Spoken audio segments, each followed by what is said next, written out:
Ahora nos metemos nuevamente en lo que significa el triunfo de Dilma Rousseff en Brasil. Por eso estamos saludando, le damos la bienvenida a Alfredo Serrano Mancilla, director del Centro Estratégico Latinoamericano Geopolítico. Alfredo, gracias por venir, un gusto. Bueno, se ha hablado y mucho lo que el significado de este triunfo de Dilma en América Latina, en el propio PT. Pero ¿cuál es tu visión? ¿Qué significa esta reelección de Dilma hasta el 2019 para la oposición de Brasil? La oposición tiene que aprender de esta situación. Primero, no creer a sus propias encuestas. Ya no funciona más el invento creando un escenario virtual que acaba contradiciendo a la realidad política. Y lo segundo importante para la oposición es que no sabe ganar al bloque posneoliberal en la región. Se puede uno ir desde Venezuela hasta Argentina, pasando ahora por Brasil, y siguen sin saber cómo convencer a la mayoría social, porque fundamentalmente se perciben ciertas contradicciones internas dentro del bloque opositor. Una cosa es cómo hablan los grupos mediáticos opositores, que siguen hablando como si la mayoría social fuera aquella de la época neoliberal, claro. Y otra como se disfrazan los nuevos candidatos diciendo que sí a todo, pero en cambio intentando volver a la larga noche neoliberal con otras políticas. ¿En qué cambió esa mayoría que vota ahora sí? ¿Hay alguna cosa que tenga que ver con el sentido común, con algún aprendizaje que se haya hecho a lo largo de los años? Es un nuevo pueblo mucho más politizado que además sabe bien qué quiere y qué no quiere. Y es interesante leer esto en Brasil. Sabían bien qué demandarle al proceso nuevo brasileño y qué exigirle, cuáles son las nuevas demandas hacia futuro, pero también tiene muy claro que esas nuevas demandas hacia adelante no significan en ningún momento volver hacia atrás. Claro, claro. Cuando hablas, Alfredo, de volver hacia atrás, vos te referís también a lo que el presidente Rafael Correa menciona, la restauración conservadora.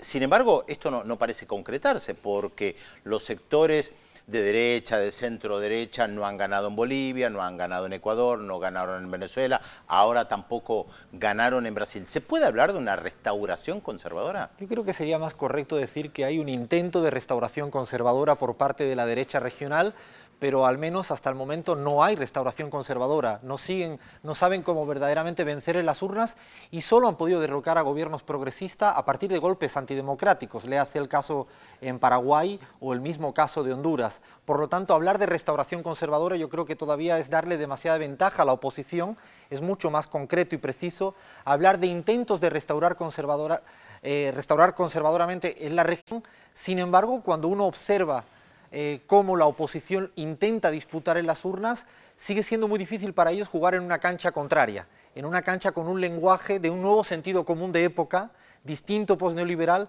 y le cuesta mucho al señor Aécio Neves hablar de políticas sociales, o aquí en Argentina al señor Macri y Massa hablar de políticas redistributivas, o al señor Capriles, por mucho que se vistiera con ropa chavista, hablar de políticas sociales. Es muy difícil para ellos revestirse tanto el lenguaje porque ese otro pueblo hasta el momento tiene muy claro cuál es el eje político al que le apoya mayoritariamente. Esos candidatos tienen los medios de comunicación más poderosos en general detrás de ellos, que no dicen lo que dices tú, sino más bien todo lo contrario, que ellos sí son capaces de promover un cambio, y a pesar de lo cual tanto el mercado como el neoliberalismo, como lo más conservador de la sociedad, más los medios de comunicación, es un combo muy poderoso.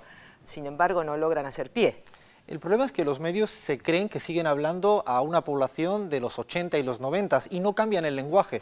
Siguen hablando de mercado, inversión extranjera, incluso sus propios representantes políticos no se atreven a hablar frontalmente de estos términos, prefieren moverse ambiguamente en otras categorías políticas y en cambio cuando uno observa cómo los medios de comunicación hegemónicos en la región hablan, ellos siguen repitiendo, haciendo casi un copy-paste de los años 80 y 90 y no asumen o no quieren asumir que son una minoría social y deben de cambiar su lenguaje si verdaderamente quieren convencer a las mayorías para que voten otras alternativas políticas. Pero lo están cambiando, Alfredo, porque dicen que no van a refundar los países, sino que van a tomar mucho de lo que los gobiernos progresistas, en el amplio sentido de la palabra, han hecho en la región.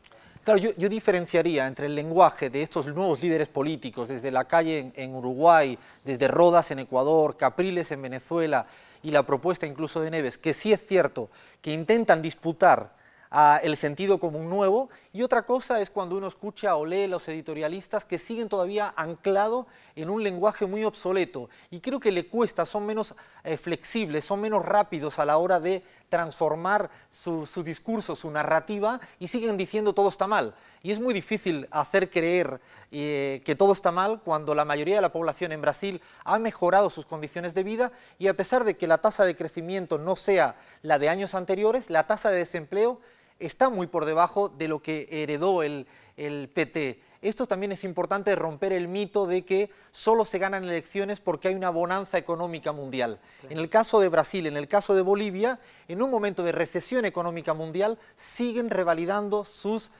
políticas, lo cual muestra la madurez de un pueblo diferente a aquel del neoliberalismo. Un caballito de batalla que escuchamos todo el tiempo es el que tiene que ver con la corrupción. Aquí y también allí, un día antes de la elección, la revista Bella, que es la revista más importante de Brasil, salió con una fotografía de Dilma y de Lula diciendo que ellos sabían el caso de Petrobras.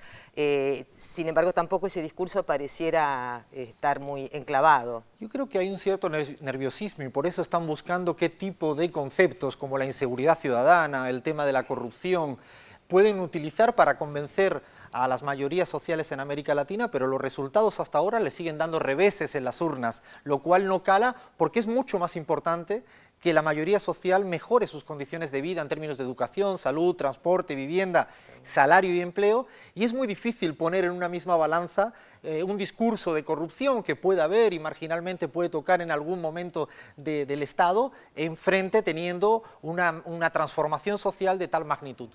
Alfredo, recién Cecilia nombraba a Lula. En estos próximos 4 años de mandato de Dilma Rousseff, en esta reelección, ¿cuál crees vos que va a ser el rol de Lula da Silva? ¿El mismo que vino desempeñando hasta ahora o su estrategia como fundador, titular y principal dirigente del PT la va a empezar a modificar? Lula ha ido apareciendo y desapareciendo constantemente, claro, a partir de responder a una coyuntura política. En las elecciones ha aparecido fuertemente en la última etapa, desapareció durante un periodo de tiempo haciendo política exterior. Sí, sí. Por lo tanto, yo creo que hay un binomio muy bien trabajado, virtuosamente complementado, y que Lula, lo que hay que pensar es que en las próximas elecciones es posible que el rol de Lula vuelva a la escena política.